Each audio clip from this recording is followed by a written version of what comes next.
Welcome to Measuring Success Right, the official podcast of the Marriott Student Review, a podcast for students by students, where we connect the leaders of tomorrow with the issues of today.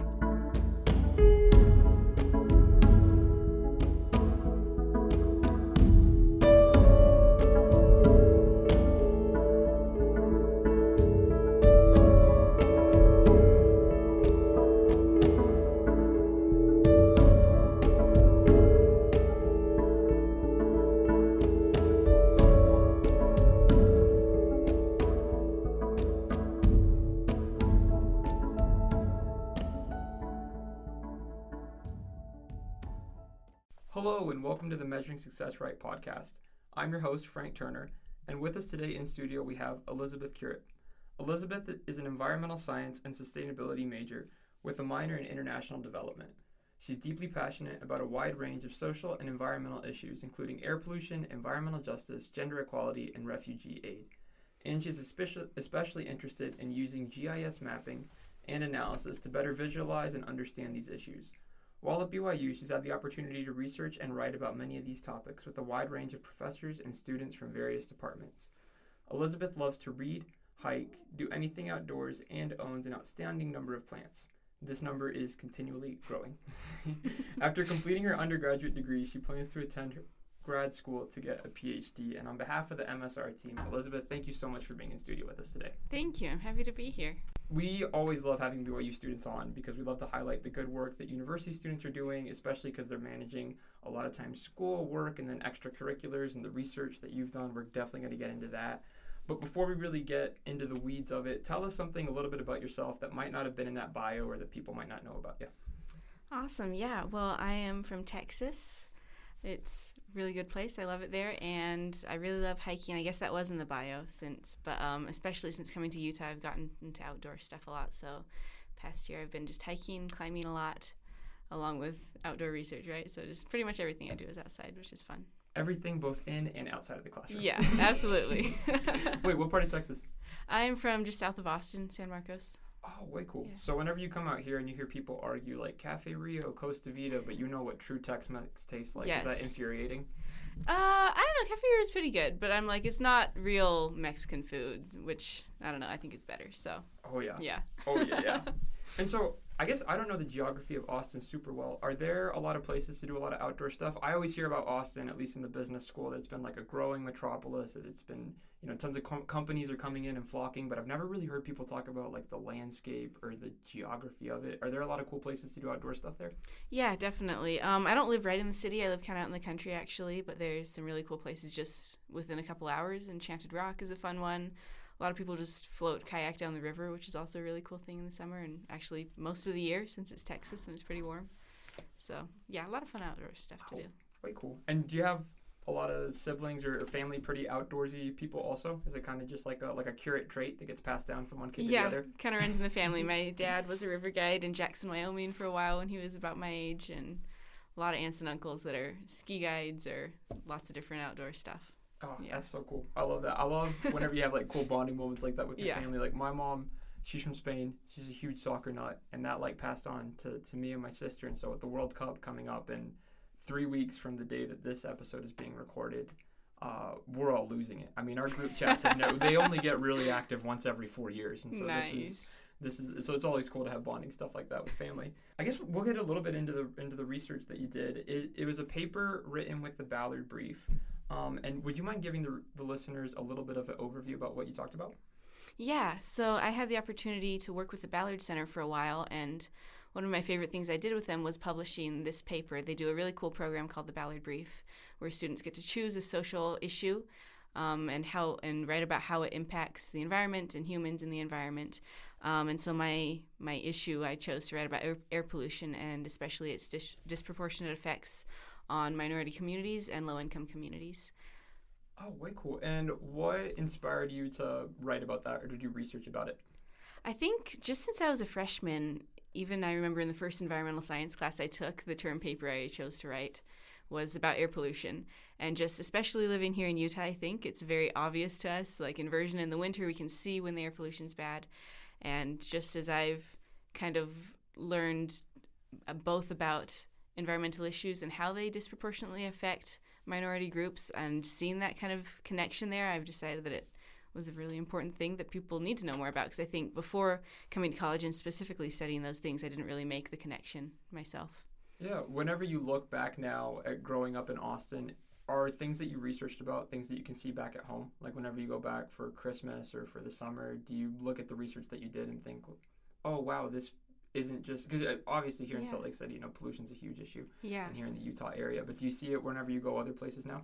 Yeah, definitely, especially just the environmental justice issue in general, because air pollution definitely isn't as much of a problem where I'm from in Texas, but just how climate change or any kind of environmental issue does impact minority communities disproportionately, and that's visible anywhere you go in the world. Yeah, no, for sure. And we'll, like I said, we'll get into that and we'll talk about it a little bit more.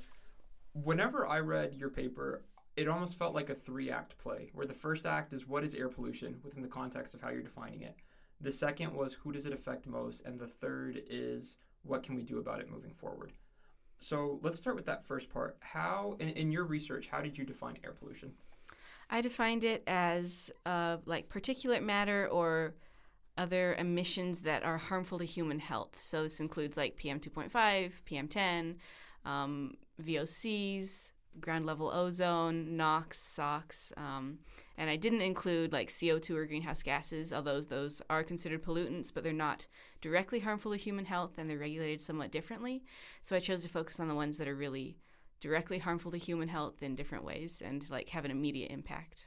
For me, whenever I hear air pollution, I just put it all into one big chunk. I had never thought about separating air pollution into different categories. And so I guess greenhouse gases are more harmful to the Earth's atmosphere, the ones that people might think of, CO2, things like that, whereas the ones that you focused on were more directly correlated with human health. Is that correct? Yeah, like greenhouse gases definitely cause warming, and those can cause natural disasters or other things that like are indirectly definitely affecting humans and their well-being, but the air pollutants I wrote about are more like if you are living in a place that's polluted daily, you'll see those health effects almost immediately. Yeah. And what are some of the sources for these pollutants that you focused on, like VOCs or things like that? VOCs are largely emitted by vehicles. So just a lot of traffic, especially in urban areas, we see this. I also wrote about, I think, just area source pollutants. So if dust blown in from agriculture or wildfires, those are from a larger area, so they're called area source pollutants. Just burning of fossil fuels in general, so coal power plants, or I guess even natural gas to some extent, anything that emits particulate matter into the atmosphere. Okay. So from a lot of different places, these pollutants are coming in and affecting people's health. Yeah. And how has air pollution in the way that we're talking about it today changed over the last 50, 100, 200 years? Has there been an uptick in the amount of harmful pollutants being emitted, or is this something that's starting to be controlled? It's definitely better than it has been in the past, I think.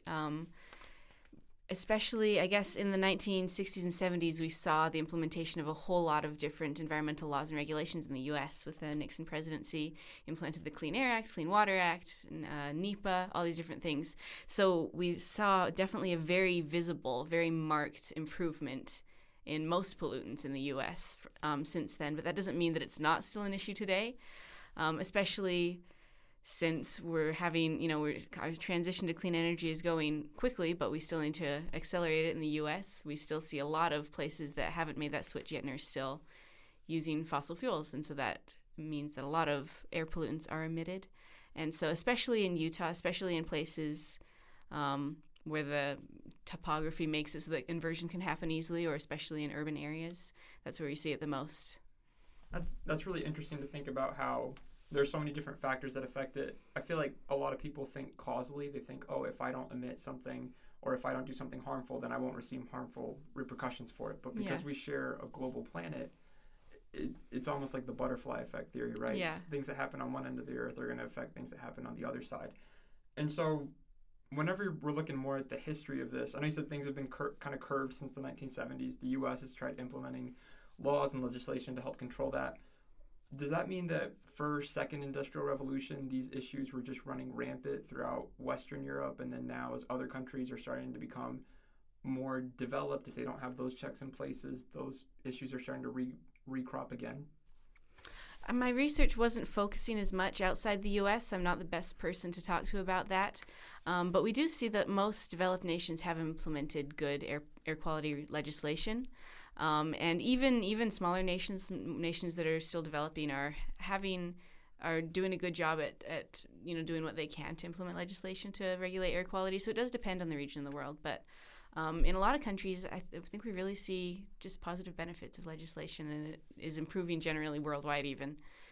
Yeah, that's awesome. Especially to see, it feels like over the last 5 to 10 years, there's been a real emphasis, both by younger voices and older ones, that this really needs to be something that's at the forefront of legislators' minds and people's minds. And we're just coming off of an election season, this month, where you see a lot of people who were inspired to go to the polls for different causes. And one of them, in increasing numbers, my guess would be is climate change and things like this that can harmfully affect people's health. So it's really cool to see this issue becoming more and more mainstream or more and more talked about, where in the past it might have felt like it was divisive about, is it real, does it exist, does it do X, Y, or Z? And now the conversation is gearing more towards, what can we do? Like, we know it's here, we know it's a problem, how are we going to address it? Yeah. And so I guess that kind of transitions well into the next part, which is who are these communities that are most affected? Low-income communities within urban areas are often comprised of people of color. And we've noticed, and in my research and in the research of a lot of other experts in the field, that big companies who want to place a facility in a new area, right, will often target these low-income communities because they know they're unlikely to face a lot of political resistance from a community with less resources available to them. So it's not. I've had people ask me before if the result of poorer people living in an area with a polluting facility is a result of that, if the facility was there first and then that devalued the area. But so much research shows that it's the other way around, that when there is a community of color, a community of lower socioeconomic status, that's when it's targeted by larger companies, by large emitters who want to go somewhere where they won't face a lot of repercussions for their emissions. So would it be fair to say that corporations have had either a reputation or a trend or a pattern of targeting these communities because they know at upper levels of management, hey, realistically, we're probably not going to face a lot of pushback here? Is that like a fair... The research shows that that's something that's happened habitually? Yeah, that's true. And especially in the United States, a lot of environmental legislation is only enforced by litigation. So if someone doesn't sue someone else, like even if a law is being broken, there's unlikely to have much enforcement of the law happening. So these communities are much less likely to sue, much less likely to have the resources. And so even if a company is breaking the law, breaking the clean air quality standard, they may face some repercussions, but much less than if they were in a wealthy area. Wow. And I guess those issues go all the way back through American history textbooks when you learn about things like redlining or things like that. Is there, whenever you were doing your research, was there a starting point that you noticed that big corporations really started to target these lower income or disproportionately affected communities? I'm not sure what the actual timeline is. It does seem to be a thing that we see throughout American history, and definitely, I guess, like you said, I guess you can kind of pinpoint it starting with redlining, and that is not quite the same today, but it's continued in a very similar way. So I think kind of just throughout American history, it's been a history of environmental justice issues. Yeah, wow, that's... just reading about it, it was so heavy, in your article you did a really good job of explaining it, but it also felt like there was a certain emotion that carried through it. I'm a white guy from North Carolina, raised in a, moderately good suburb, and the more that I've started learning about these kind of things, it really just breaks your heart because, and we'll get to it, what some of the effects are from these kind of things, but you see people who are affected by issues that, they never should have been inflicted with in the first place.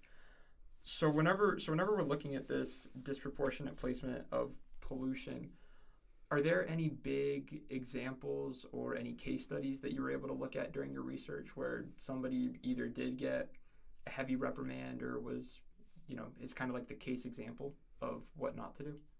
Yeah, in this case, I'm not sure that they received so much of a heavy reprimand, but the area around Houston, Texas is definitely known as... I've read some papers where it's referred to as Cancer Alley because, especially in the lower socioeconomic areas, there is just such high levels of environmental pollutants and toxins, not just in the air, but also water quality and soil quality, that it is a really huge issue for people living there and who have faced, you can just look at the health data from different neighborhoods and the difference is stark. It's kind of shocking. Is that stark contrast a byproduct of the main economic drivers there? Now, Houston's a big oil town. It's a big energy-driven town. Or do those kind of factors play into the pollutants that get emitted there? Yeah, definitely. Because those factories are based there, they kind of get to choose what neighborhoods they run their factories in, and it's often in the lower socioeconomic status neighborhoods. And yeah, a lot of pollution just happens in the city in general, and then is concentrated in those areas. Wow. And to date, is that an issue that people are being updated about or that they're aware about? Or is there still a lot of lacking legislation and a lot of lacking awareness about the issues going on down there? I think for people who live there in those areas that are more polluted, they're definitely aware of the issue, and there have been a lot of local efforts to curb pollution, curb emissions, and to regulate it more. But I think nationally it definitely needs more attention because enforcement often happens at a larger level. Yeah, well, one of the first times that we sat down and talked about this, I remember you brought up that Houston is known as Cancer Alley, and I had never heard of it, and that's where I'm moving to in next August after I graduate. And so I think you're definitely right. This is something that needs to be talked about more broadly. And I guess Houston's kind of the case study, but there are examples all throughout the U.S. of this happening, right? Yeah, definitely. I think in pretty much in every state and in nearly every major city as well, because there's lower socioeconomic neighborhoods in wherever you go, right? Mm-hmm. And so we'll see this pretty much consistently throughout the U.S. and throughout most of the world, actually. Both at a macro and a micro level, right? Yeah. That's crazy. Yep. So reading through it, one of the things that you talk about, and you mentioned it earlier, was the lack of regulations and enforcement. So we said the EPA was established, was it 71? Yeah. 71? Yeah. Okay. I believe so. It was in the early 70s. Early 70s. Okay. Wild time, from what I hear. Yes, absolutely. So as a kid who was raised, in North Carolina and then has been grown up academically in the business school, I have always been told that the EPA is a bunch of tree-hugging, earth-loving, over-empowered, environmentally super conscious wackos who have way too much power and just stop corporate America from doing good. Then I read your article, and it sounds like the EPA has very little power when it comes to actually enforcing legislation. Can you talk a little bit about what the EPA's role is, maybe like what its ideal goals are, and then contrast that with how it actually is able to perform its function? Yeah.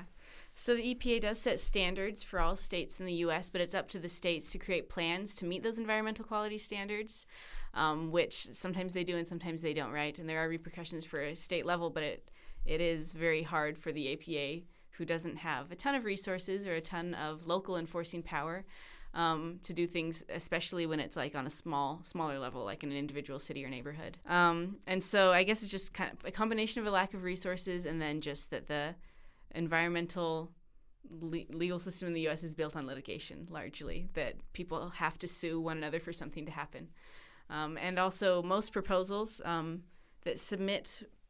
most people that submit proposals to the EPA through the National Environmental Policy Act, most proposals are approved. It's something like 99% that are approved, even if it is a somewhat harmful environmental project, right, that's being proposed. But the EPA only requires that they disclose what they're going to do. So even with disclosure, there's not always regulation. So you could say, hey, I'm going to go do this terrible thing, and because you disclosed it, is the idea like the public would be outraged and there would be a backlash against it? Or what's the reasoning behind that it really only requires disclosure?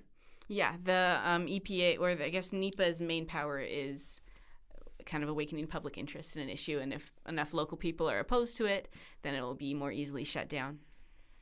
So is the reason for the EPA's lack of being able to enforce regulations the way that it would want to due to lack of funding, or is there a lot of red tape that the EPA has to go through? What are some ways that it would be able to do its job more effectively in the way that it wants to? There's just a lot that's put on the EPA to do, honestly, and Congress delegates a lot of environmental research to them because I guess as they should, since they are the group with more scientific expertise in the area, but it's just difficult to get through everything that is handed to the EPA to do, and it's hard to regulate on a small level when they have all these concerns going on at once. So from my understanding, I think that's the biggest issue. Gotcha. This might be a really bad analogy, but I saw Encanto for the first time like 2 weeks ago. Nice. And I just noticed throughout great movie, first of all, fantastic. I just noticed throughout the whole movie they keep dumping stuff on the oldest sister. Yeah.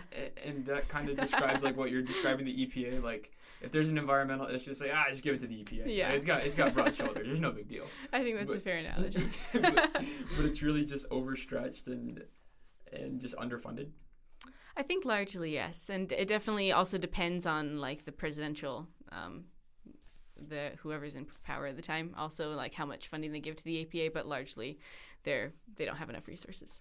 And it's tragic almost to see the EPA and other organizations not be funded in the way that we need to, because whenever you look at communities that are affected and then what that really looks like physically from a health toll perspective, it's just awful. Could you shed some light on that aspect of your research? Yeah, so we know that deaths from air pollution annually are over 15 million, I believe, or from environmental pollution. For air pollution specifically, I believe it's about 5 million, which results directly from air pollution, but also from heart disease, from asthma attacks, from things that are caused by air pollution. That people don't always connect directly with that. But a lot of heart disease is very much connected to living in a polluted area. And so you're much more likely to have those kind of issues. So that is a huge number that I think we don't recognize very often, that so many people are dying from a very preventable issue. And sometimes we talk about like acceptable levels of air quality, but no matter what level we're at, people will be harmed by it. So I think that our goal in general as society, rather than like having an acceptable amount of air pollution or acceptable amount of deaths, is like lowering it as much as we can and recognizing that this is genuinely affecting people's lives and even ending people's lives, and that it just is a serious issue that we need to make the connections between other health problems and air pollution, because they're so deeply linked. Yeah, and it just affects people holistically. I mean, you talk about, there's a number behind number of deaths that happen that are related to environmental issues, but then also just from a physical health perspective, you talked a little bit about asthma, and then it talks about your paper does a really good job talking about impaired cognitive function a lot of times, especially in children. What was some of the research that you did related to that? Yeah, a lot of the research that I found that had already been done that I wrote about again was seeing how children's test scores go down on days when the air pollution is bad. So we can see even just on a day-to-day level it has an effect. It's immediate. Also for people's mental health, especially for children and teens, air pollution has a huge effect in areas that are more polluted.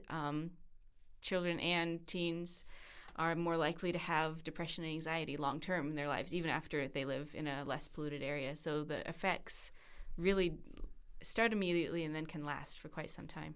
Yeah, and to the best of my knowledge, there's also a lot of science that shows that people living in lower SES communities also have, high rates of, like you were saying, mental health issues, but also, again, it's a lack of resources for being able to properly address them. So it's just a cycle that just continually affects people in a downward spiral.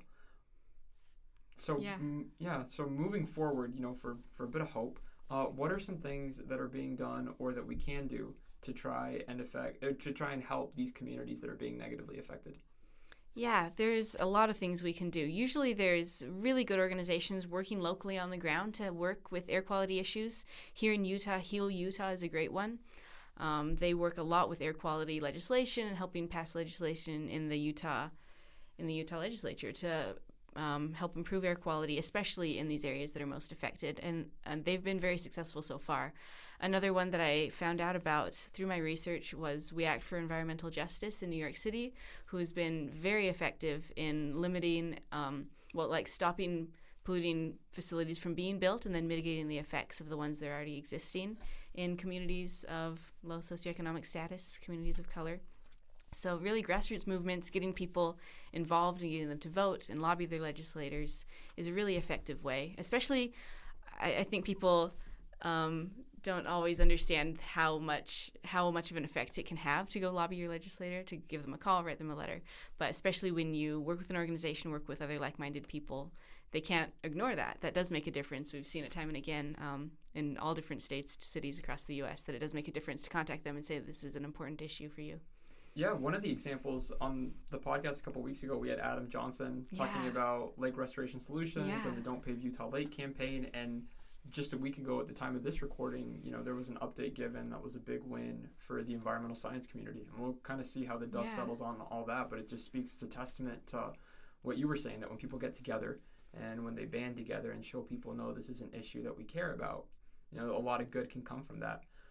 Talked about organizations like Heal Utah. Whenever those organizations have a plan to go out and try and improve air quality, or that's the lofty goal, what are the nuts and bolts of that? What are some of the things that they'll do? We talked about meeting with legislators, but kind of from a beginning to end point, what does that look like? I know Heal Utah will work with sympathetic legislators specifically. We have quite a few in the Utah legislature, both Republican and Democrat, who care very much about air pollution. So working with those representatives who already are aware of the issue and then helping them to create a bill and get other people on board with it. I know that's very important. And then just raising awareness in general, I think. Conserve Utah Valley that you mentioned, they're a super great organization. They do a really good job of just getting people involved in the community and of getting the word out. They have an amazing outreach, I think. And just, I think a lot of people just here in the Valley know about them, recognize them by name. And they're able to get people to speak up and care and, speak about what they care about. There's a lot of letter writing campaigns I know that goes on, petition signing, bringing citizens up during the legislative session to speak with representatives personally. I know that that's something that both Conserve Utah Valley and Heal Utah does, and I think that's standard for environmental organizations also. Yeah, no, it's big time. I know you said that your research focused a lot on the U.S., but as a podcast, we're lucky enough to have listeners internationally. Yeah. People from all across the globe who listen. You were talking there about how air quality is a bipartisan issue, that it doesn't really matter what side of the aisle people are on. This is something that is very important to a lot of people. For our international folks who may be listening outside of the U.S., where political landscape might look differently or there might be different processes to go through, would you say that it's fair that this is something that they could go to people about and talk to them, and regardless of either what background or religion or political ideology someone might have, this is something that bands people together? I think so. I think sometimes there's a misconception that, one party is more wanting to solve environmental issues and one doesn't care as much, but I haven't seen that to be true in my own experience, especially locally, and it's different everywhere. But I think that generally, especially when it's something so visible as air pollution, when you can see its effects so immediately, no matter what your background is, you're going to care about it, right? And if people aren't aware of it already, it's something that's more easy to talk about than maybe some other environmental issues and to get people on board with. Yeah, and it's so neat to be able to find things like this that everybody can jump on. Before we hopped on, we were talking about the latest election results and how it seems like today more than ever our country is just really divided, and there's so many platforms that can put that into hyperdrive, whether it's social media or different news outlets or things like that, to be able to find something like this, air quality, that everybody can get behind and everybody can say, all right, this is something that we want to really work towards and that we want to really improve. The sense of camaraderie that you must feel while working on those kind of projects must just really be fulfilling. Is that accurate? I think so. And it's inspiring to see how many people do care about environmental issues and do care about their neighbors and other people who are being affected by this. It's really, when you get to talk to people one-on-one, more individually, you see that people are good and they care about others and they do want to solve these problems, right? And I think that is, a thing we need to do if we're going to help solve the partisanship and not put labels on other people and what we think that they care about. Yeah. So looking ahead, after having finished, this research paper, are there some next things that you want to research, or what are the next steps in terms of related to this subject material that you were addressing? Yeah. Well, last year I received a grant from BYU to study air pollution in the U.S. further. And this grant is mostly to study public perception of air pollution in the U.S., right? So we're creating a survey and sending it out nationwide to see what people understand about air pollution, whether or not they view it as a problem where they live, what policy action they would support in their areas or nationwide. And we're really interested to see whether this matches up with actual air pollution data across the U.S. If people always recognize that it's an issue, when it is an issue, and if they are already involved in doing something about it, if they're kind of apathetic. And we're very interested in seeing the implications for this, for how people vote, and also for helping change politicians' minds about air pollution in areas where they don't see it as an issue, but it still exists and is affecting people. So I'm very excited about that. That involves a lot of mapping air pollution and a lot of also just talking to people and understanding kind of their background and what they think about air pollution. So that's fun, kind of the science and the human aspect. It seems to combine a really good combo of both boots on the ground mentality, being able to talk to people, see, get the heartbeat of the zeitgeist of the nation, while at the same time being able to do a meta study and see how a lot of these things correlate. Are you going to be able to break it down to a granular level the way that you have here with how people view things in specific communities or how it's viewed among certain demographics? Yeah, we also have on the survey, we have a lot of questions about political affiliation, income level, zip codes, so where you live, how many people are in your family, lots of different background questions so we can see what correlates, what might be affecting people's perceptions on the issue, and how to potentially change that. Oh, that's way cool. And what is the hope to do with these results that you find at the end of the study? Ooh, a lot of stuff. There's always more research to do, yeah. I guess specifically we do want to know how to change people's minds when people don't care about air pollution, when they don't view it as an issue, even though the levels are high in their areas. So we're interested in this both for citizens and for public officials, because public officials' ideas of what their constituents want, we found they don't always match up with what their constituents actually want. So we're trying to improve, quality of information disseminated about air pollution to citizens, and also about air pollution and their constituents' opinions to public officials, so that the representatives can better actually represent them when it comes to environmental issues, especially air pollution. I feel like a lot of times with these issues, it almost follows a pattern of raise awareness, inspire or change people's hearts, and then act on it. And it seems like this study follows that entire pattern. Is that right? Like the initial goal is to raise awareness about, hey, these are issues that are really happening through collecting data and sending surveys. And the hope would be to be able to use those results and give them to local leaders or NGOs or other people who would be able to, really inspire folks. And then the end result is hopefully to have change one day. Yeah, I like that. I like the way you put it. I think that is a good outline for making change kind of in any situation with any issue. Yeah, awesome. Well, Elisabeth, we've been so happy to have you on today. Before we let you go, the name of the podcast is Measuring Success Right. And so we always love asking people who come on how they measure success. And I'll let you bifurcate it. I'll let you talk first, either from an academic perspective or a scholastic perspective. As a student, how do you measure success? And then, just as a person, what are some ways that you use or how do you define success? Ooh, that's a really good question. For both, honestly, I think it would be somewhat similar for me. I think I like to measure success in relationships, and that can be in an academic sense, because I've done a lot of interdisciplinary work where I don't understand all of the project that's going on, right? I cannot do all of the project myself, but because I have these connections with other people who are experts in a different aspect of the project or who know how to do something else that I can't, we're able to do and create really cool and amazing, innovative research together. So I think the relational aspect of, the academic research side is really important, because you can definitely collaborate and create cooler things if you have a lot of people involved with different expertise. But then also personally as well, I think just having personal relationships with people, being able to understand them, have them understand you, I think that's probably been the most valuable thing in my life. That's way cool. I love that you say relationships, because I think that stands out in the bio that the Ballard Brief has for you on their website, where a lot of people focus on either accomplishments or things that they've done or things that you can put, pen to name to. One of the things that stood out to me is that there are a couple lines that talk about being able to work with a variety of different professors on a variety of different projects. And, those are the words that come across on the page, but the underlying foundation is that you're able to manage good relationships with other people who can help inspire and lift and really help add your value to, local, national, international community. So thank you. Awesome. I try. I hope so. Yes, I do what I can. So, well, awesome. Well, on behalf of the MSR team, we really appreciate you being on, Elisabeth. Thank you. Thank you.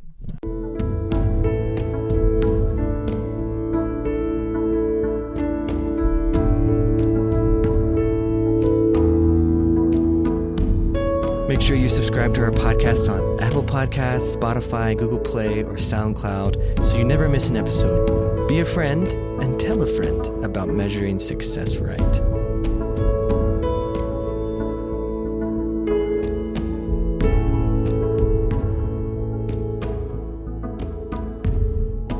This podcast is a project of the Marriott Student Review at Brigham Young University. You can find us on Instagram, Twitter, and Facebook at Marriott Student Review or online at marriottstudentreview.org.